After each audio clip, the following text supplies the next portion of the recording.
Assalamu alaikum wa rahmatullahi wa barakatuh to some of you and peace to the rest of you. Dream McClinton wrote an article in the Guardian newspaper dated April 8th, Monday, 2019, and it was about colorism and the preferences that black men have for lighter-skinned black women. BGS did a good video with a good take on the article, and later on, Angry Man did his video on the same subject, openly saying that BGS inspired that live video and thanking BGS. And I'm now telling you that I'm recording this inspired by their videos, even though I was actually thinking about doing a follow-up to a previous video of regarding colorism. Anyway, it was going to be a follow-up to my video specifically about how our community created Rashida Strober and Thomas Sotomayor without collective colorism as a whole. Anyway, Dream McClinton dropped gems to her credit. Then BGS dropped a hell of a gem. Then Angry Man dropped even more gems because his video was more than long enough to do that, plenty more. BGS pointed out that Dream McClinton herself said that she could get black men, she just couldn't get the ones as successful and as old as she wanted, and she didn't feel she should have to settle for anything short of what she wanted. Well, to tell the truth, all women have to, regardless of their complexion, because human beings are limited, just like all men, regardless of their wealth or complexion or height or muscles or anything else, have to settle for something in a woman they're not going to want. That's just something that happens to everybody, period, unless they're going to stay alone. Dream McClinton aptly pointed out what was going on in the UK, and I don't know exactly how different the black community in the UK is from the US black community, but I know that they're related. I know they're very similar. I just don't know the exact extent.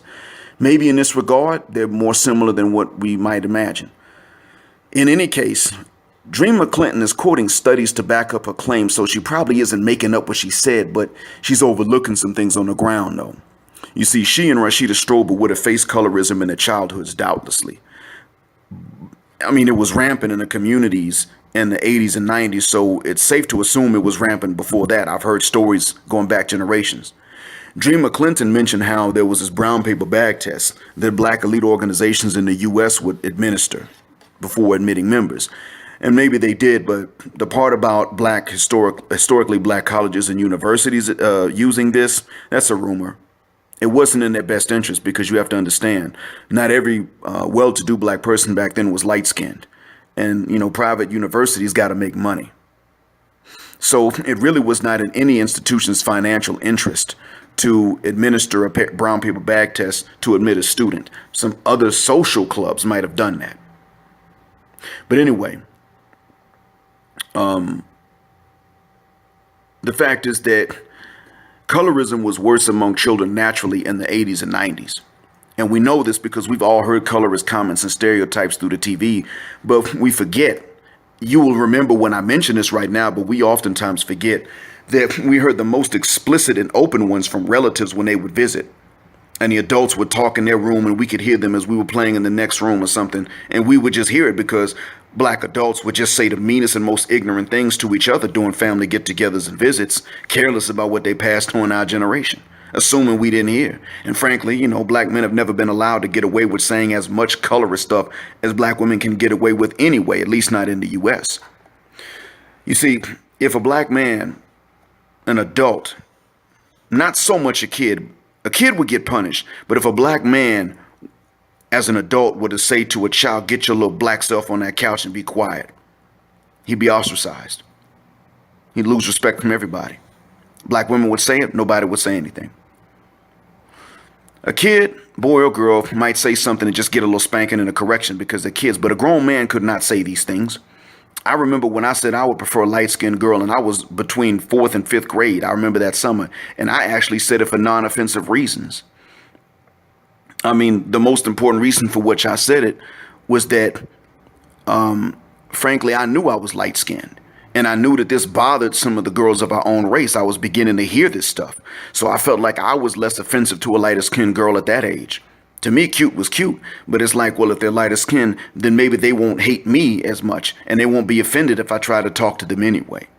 And frankly, at that age, they were the ones who showed the most interest, if you really want to know the truth. I was beginning to hear colorist comments myself already. And they weren't flattering towards light-skinned guys, so I assumed that a light-skinned girl wouldn't even question me being black. I was between fourth and fifth grade when I said it, and later my dad came to get me straight on it. So that means that the word got around. But then I had to listen to my father, and then afterwards I had to point out so that I could get some advice from him. You married mom, and I inherited the color from both of you, and my hair texture from you. So I have to pay attention to how I look more than other guys do. I'm already being judged for the way I look. What do you recommend? His advice was not very effective, and it wasn't bad advice either. It just didn't make much of a difference because he wasn't sure. And over the next coming years, it got worse and not better. I was not allowed to appear to be a colorist. You see, I wasn't a colorist, but I was not allowed to appear to be a colorist, even at that age, even when I merely thought I was just being less offensive. So it was not tolerated. And my brother was given this black militant inoculation so that he would never develop, he would never say something like this. He would never even think it, since he was younger than me. And I was so well corrected and my brother was so well inoculated that my mother had to sit me down later on and tell me, Black, stop eliminating light-skinned women. And this was when I was 24 and she was telling me, just stop eliminating them. You never give him a chance and you need to stop acting this way. And I still didn't listen because it was too ingrained at this point until my father came and backed her up. Then I gave a light-skinned woman a chance and, hey, look, she played games that were insulting as hell. And even then, I attributed that to her being cute and not her complexion. I didn't say, well, she did this because she was light-skinned, playing games and, standing me up and all this stuff. Well, anyway, later on, I actually wound up marrying a light-skinned woman on the African continent, and that lasted a year and a half because she showed some brainwashing. And that was heartbreaking because she'd been really good to me while we were married. But I had to face the fact that if I had been darker, she would not have married me. And at that point, that was not acceptable.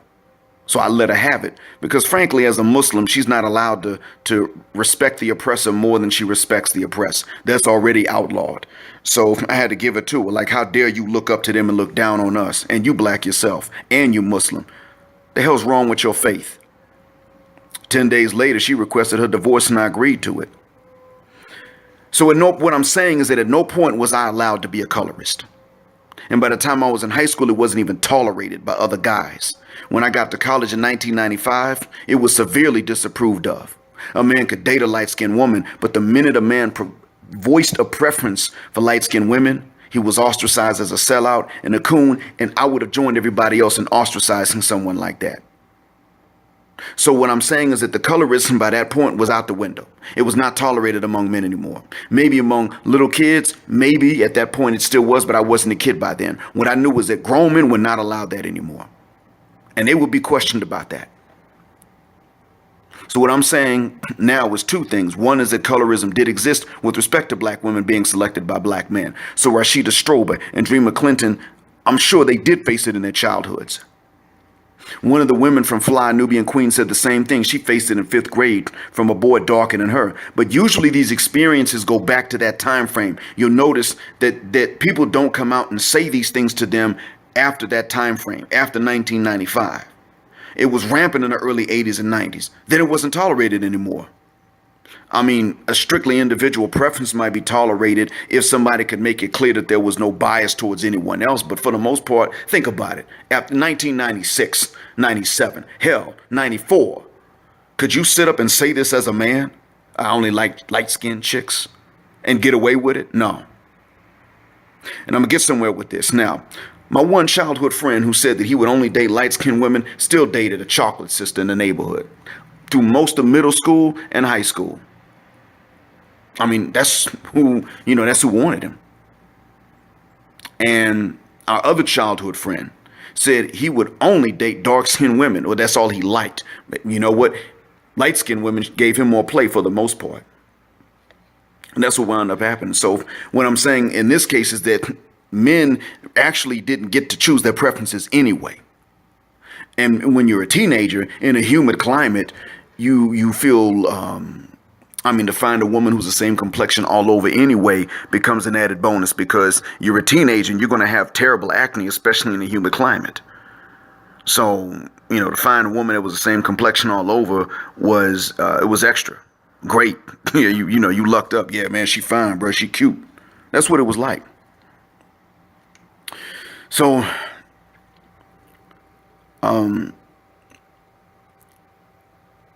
there's a point where it was no longer tolerated.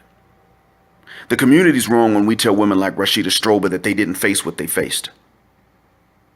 However, we're not wrong when we say to these ladies that no, there are people out there that prefer dark-skinned women. What you talking about? That's where we're correct. But we act like they didn't go through it at all, and we're wrong for that. That's not the correct way to handle that. But I'm gonna tell you a story too about when I was 24, and some of you have heard this before.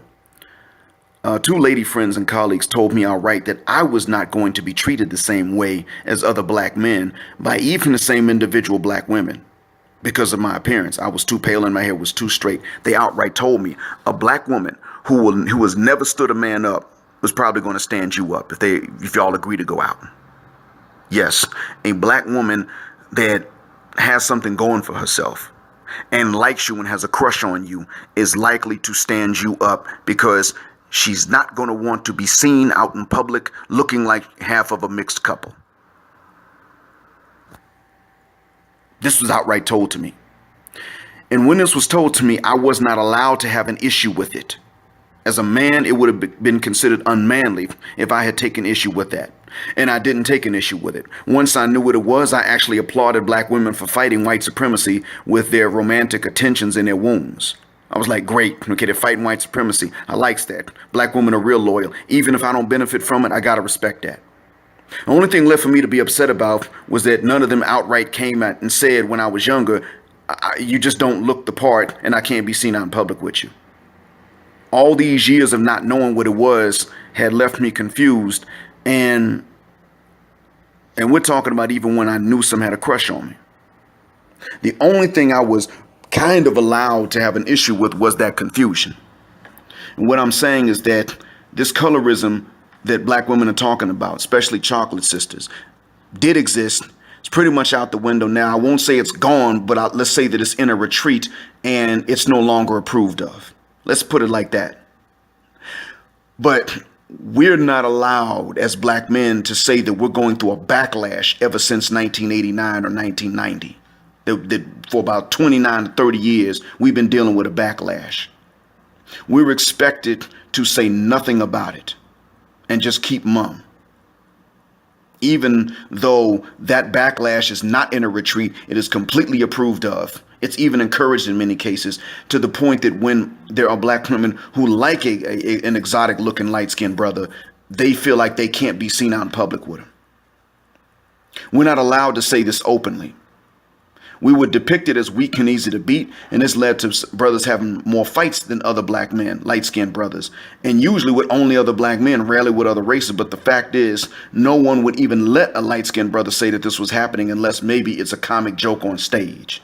And even then, he better be self-effacing with it. So, no, it's not right to sit up here and gaslight Rashida Strobe and act like she didn't go through anything and that we were not a nasty community in which to grow up dark-skinned, especially as a female. That's wrong, and that's dishonest of us to do that. And we probably created Tommy Sotomayor the way he is too. But we can own up to that. And if we did own up to what we were, Rashida might address the same issue with less screaming.